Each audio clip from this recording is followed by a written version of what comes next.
எனது மாலை வணக்கத்தை தெரிவித்துக் கொள்கிறேன். எப்ப வந்தாலும் இங்க வந்தா ரொம்ப சிறப்பான ஒரு வரவேற்பு இருக்கும். அதுக்கு காரணம் நம்மளுடைய கேள்வியே தான். இப்ப அதான் அதை சொல்லியிருக்கேன். அந்த 3 ஏக்கர்ல எனக்கு 1 ஏக்கர்ல பங்கு, உங்களுக்கு புரியறதுல பங்கு வேணும்னு சொல்லியிருக்கிறேன். ஊர் மக்கள் நீங்க எல்லாம் சாட்சி. 3 ஏக்கர் வேண்டாம், அது நல்லா இருக்காது. ஏரியாவுக்கு என்ன பங்கு ஒதுக்கிட்டாங்களோ அது எனக்கு பங்கு வரணுங்கிறத கேட்டுக்கிறேன். நீங்க எல்லாம் சாட்சி. வரலன்னா நாளைக்கு உங்களை தான் பஞ்சாயத்து சொல்லுவேன், அவையிலே சொல்லிடுறேன். அப்புறம் கிளைச்செயலாளர் சந்தோஷம் வராது. அதுக்கு ஒன்று மாலை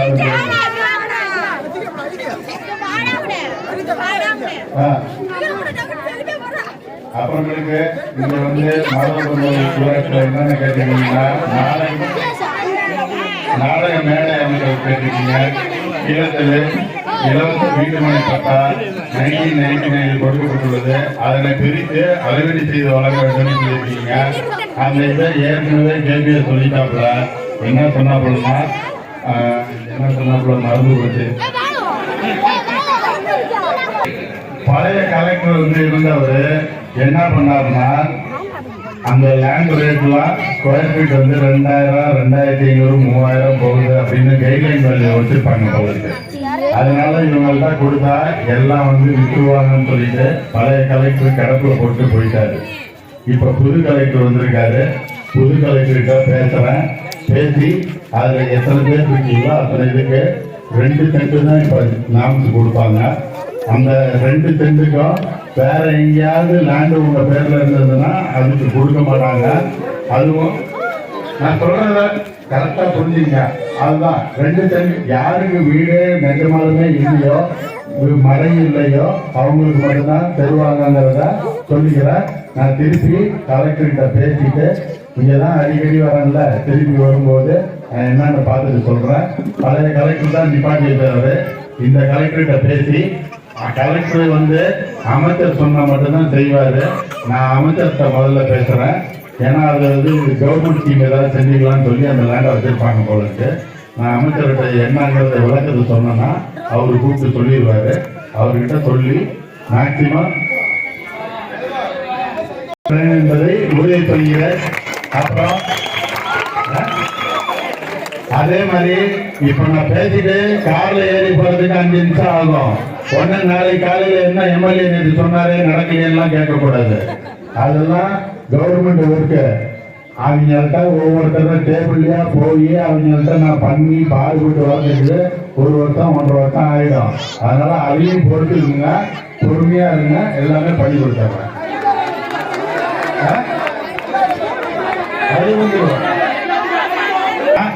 100 நாள் வேலை அடுத்தது வரேன். இவங்க விடவே மாட்டேங்கிறாங்க. பட்டா இப்ப எல்லாரும் லேடிஸ்லாம் இதை கவனிங்க. ஏப்பா கொஞ்ச நேரம் இருப்பா, கலை இரு கலை.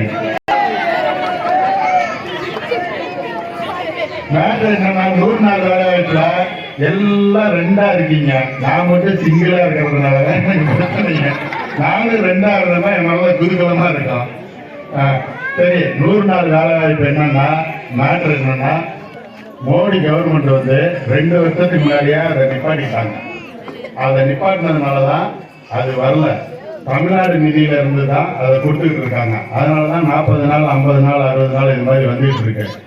அதனால செகண்ட் டைம் முதலமைச்சரா பதவியேற்கும் போது உங்களுக்கு கட்டாயமா 100 நாளைக்கு 100 நாள் வரும். ஆனா உங்களுக்கு வருமா அதை சொல்லுங்க. ஏன்னா நீங்க மாநகராட்சியில போறதுக்கு எப்ப வேணாலும் ரெடியா இருக்கீங்க. நான் ஓரளவுக்கு தான் தடுக்க முடியும், அதுக்கு மேல தடுக்க முடியாது.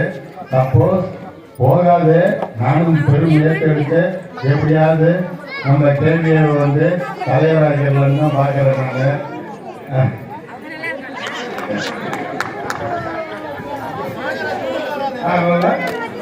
சப்போஸ் இருங்க, அதான் சொல்லியிருக்கேன்ல, இது கலை, இது கலை. தலைவராக்கிறேன் அப்படி இல்லையா, கவுன்சிலர் ஆக்கி துணை மேயர் இருக்காப்ல, துணை மேயர்லன்னா அட்லீஸ்ட் ஒரு கோட்டனாச்சு கெஞ்சி வாங்கி தரேன். 2மே இல்லைன்னா எனக்கு என்னைக்கு பதவி வருதோ அன்னைக்கு துணை மேயர் ஆக்கி விட்டுறேன். ஓகேவா? பேண்ட் கழட்டி விடுறதுல ஏன்னா பேண்ட் போட்டிருக்கேன், தட்டியும் சேர்த்து கழட்டி விட்டு போலான்னு உணவருந்துமாறு தாழ்மையுடன் கேட்டுக்கொள்கிறேன். நன்றி, வணக்கம். சிறப்பான வரவேற்பு நல்கிய அனைத்து நல்ல உள்ளவருக்கும் மனமார்ந்த நன்றி நன்றி நன்றி நன்றி.